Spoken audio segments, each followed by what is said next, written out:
ಇಂದಿನ ಆಹಾರ ಪದ್ಧತಿಗಳಿಂದಾಗಿ ಮಾನವನ ಆರೋಗ್ಯ ಅಪಾಯದಲ್ಲಿದ್ದು, ಇದಕ್ಕೆ ಪರಿಹಾರ ಸಿರಿಧಾನ್ಯ ಹಾಗೂ ಸಾವಯವ ಆಹಾರಗಳತ್ತ ಮರಳುವುದೇ ಆಗಿದೆ ಎಂದು ಜಿಲ್ಲಾಧಿಕಾರಿ ಕೆಎಸ್ ಲತಾಕುಮಾರಿ ತಿಳಿಸಿದ್ದಾರೆ. ಜನರಲ್ಲಿ ಸಿರಿಧಾನ್ಯ ಮತ್ತು ಸಾವಯವ ಉತ್ಪನ್ನಗಳ ಮಹತ್ವದ ಕುರಿತು ಅರಿವು ಮೂಡಿಸುವ ಉದ್ದೇಶದಿಂದ ಜಿಲ್ಲಾಡಳಿತ, ಜಿಲ್ಲಾ ಪಂಚಾಯತ್ ಹಾಗೂ ಕೃಷಿ ಇಲಾಖೆಯ ಸಹಯೋಗದಲ್ಲಿ ಹಾಸನ ನಗರದ ಜಿಲ್ಲಾ ಕ್ರೀಡಾಂಗಣದ ಆವರಣದಲ್ಲಿ ಶುಕ್ರವಾರ ಹಮ್ಮಿಕೊಳ್ಳಲಾಗಿದ್ದ ಸಿರಿಧಾನ್ಯ ನಡಿಗೆ ಕಾರ್ಯಕ್ರಮಕ್ಕೆ ಅವರು ಚಾಲನೆ ನೀಡಿದರು. ಕಾರ್ಯಕ್ರಮದ ವಿಶೇಷ ಆಕರ್ಷಣೆಯಾಗಿ ಜಿಲ್ಲಾಧಿಕಾರಿಯವರು ಸ್ವತಃ ಎತ್ತಿನ ಗಾಡಿಯಲ್ಲಿ ಕುಳಿತು ಸಾಗುವ ಮೂಲಕ ಸಾಂಪ್ರದಾಯಿಕ ಕೃಷಿ ಸಂಸ್ಕೃತಿಗೆ ಗೌರವ ಸಲ್ಲಿಸಿದರು. ಇದು ರೈತರು ಹಾಗೂ ಸಾರ್ವಜನಿಕರಲ್ಲಿ ವಿಶೇಷ ಮೆಚ್ಚುಗೆಗೆ ಪಾತ್ರವಾಯಿತು. ನಂತರ ಮಾತನಾಡಿದ ಜಿಲ್ಲಾಧಿಕಾರಿ ಲತಾಕುಮಾರಿ ಅವರು, ನಮ್ಮ ನಡೆಗೆ ಸಿರಿಧಾನ್ಯಗಳ ಕಡೆಗೆ ಇರಬೇಕು. ಆರೋಗ್ಯಕರ ಜೀವನದ ಮೂಲ ಸಿರಿಧಾನ್ಯ ಮತ್ತು ಸಾವಯವ ಆಹಾರದಲ್ಲೇ ಇದೆ ಎಂದು ಹೇಳಿದರು. ಇತ್ತೀಚಿನ ದಿನಗಳಲ್ಲಿ ಕ್ಯಾನ್ಸರ್ ಸೇರಿದಂತೆ ಹಲವು ಗಂಭೀರ ಕಾಯಿಲೆಗಳು ಹೆಚ್ಚುತ್ತಿರುವುದು ಆಹಾರದಲ್ಲಿರುವ ರಾಸಾಯನಿಕಗಳು ಹಾಗೂ ವಿಷಕಾರಿ ಅಂಶಗಳ ಪರಿಣಾಮವಾಗಿದೆ. ಇದರಿಂದ ಹೊರಬರಲು ಜನರು ಸಹಜ, ಶುದ್ಧ ಮತ್ತು ರೈತರು ಬೆಳೆದ ಆಹಾರವನ್ನು ಸೇವಿಸುವತ್ತ ಗಮನ ಹರಿಸಬೇಕು ಎಂದು ತಿಳಿಸಿದರು.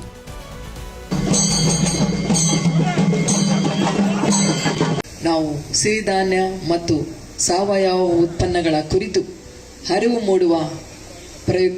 ಮೂಡಿಸುವ ಪ್ರಯುಕ್ತ ಒಂದು ಸಿರಿಧಾನ್ಯ ನಡಿಗೆ, ನಮ್ಮ ನಡಿಗೆ ಸಿರಿಧಾನ್ಯದ ಕಡೆಗೆ, ನಮ್ಮ ನಡಿಗೆ ಕಡೆಗೆ ಅಂದರೆ ನಮ್ಮ ಆರೋಗ್ಯಕರ ಜೀವನದ ಗುಟ್ಟು ಸಿರಿಧಾನ್ಯ ಮತ್ತು ಸಾವಯವ ಉತ್ಪನ್ನಗಳು. ನಿಮಗೆ ಗೊತ್ತಿರೋ ಹಾಗೆ ಈಗೆಲ್ಲ ಬರೀ ಕ್ಯಾನ್ಸರ್ ಅಂತೆ, ಆ ರೋಗ ಅಂತೆ, ತುಂಬ ಆರೋಗ್ಯದ ಸಮಸ್ಯೆಗಳು. ಯಾಕೆ ಅಂದರೆ ಆಹಾರದಲ್ಲಿರ್ತಕ್ಕಂತಹ ವಿಷ. ಹಾಗಾಗಿ ಅವುಗಳಿಂದ ಹೊರಗಡೆ ಬರಬೇಕು ಅಂದರೆ ನಾವು ಇದನ್ನು ಅರಿವು ಜನಗಳಿಗೆ ಮೂಡಿಸಬೇಕಾಗಿದೆ. ನಮ್ಮ ರೈತರಿಗೆ ಸಿರಿಧಾನ್ಯ ಅವರು ಏನು ಬೆಳೀತಾ ಇದ್ದಾರೆ ಅದನ್ನು ನಾವು ಸೇವಿಸಬೇಕಾಗ್ತದೆ. ಮತ್ತು ಸಾವಯವ ಉತ್ಪನ್ನಗಳಿಗೆ ವ್ಯವಸಾಯ ಬರೀ ಒಂದು ವ್ಯವಸಾಯವಾಗಿ ಈಗ ಉಳಿದಿಲ್ಲ, ಅದು ಒಂದು ಉದ್ಯಮವಾಗಿದೆ ಈಗ.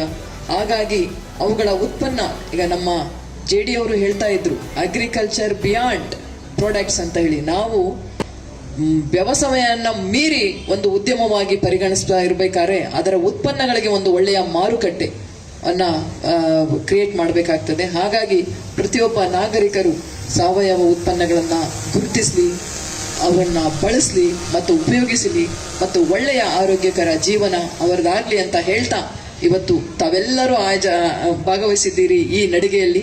ನಾವೆಲ್ಲರೂ ಸಿರಿಧಾನ್ಯಗಳ ಕಡೆಗೆ ನಮ್ಮ ನಡಿಗೆಯನ್ನ ಹೊರಡೋಣ ಅಂತ ಹೇಳ್ತಾ ಈ ಕಾರ್ಯಕ್ರಮಕ್ಕೆ ಚಾಲನೆ ನೀಡೋಣ.